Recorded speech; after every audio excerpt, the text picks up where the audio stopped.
Tout ce qu'il faut savoir de l'actualité économique en 120 secondes montre en main.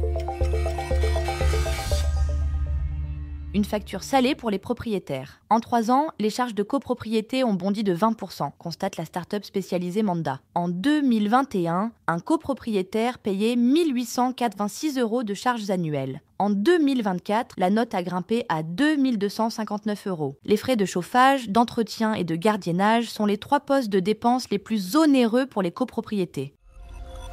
Le déficit des hôpitaux publics continue d'augmenter. En 2023, celui-ci a atteint 2,4 milliards d'euros, selon les derniers chiffres publiés par la DREES ce jeudi 22 mai. L'organisme s'inquiète de cette très nette détérioration des comptes financiers de l'hôpital public.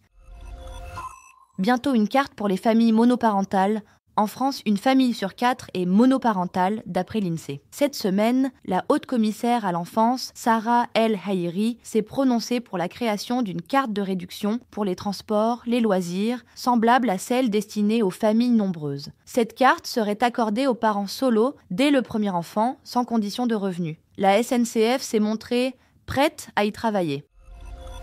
J'ai piraté les serveurs d'une grande banque, nous raconte Kevin Tellier, chercheur en cybersécurité. Ce pro des réseaux travaille chez Synactive, une entreprise française spécialisée dans les tests d'intrusion. À la demande de son client, lui et ses collègues ont réussi à déjouer les systèmes de sécurité de l'entreprise, que ce soit virtuellement, en piratant les serveurs, ou physiquement en s'introduisant dans les locaux. Un témoignage à lire sur Capital.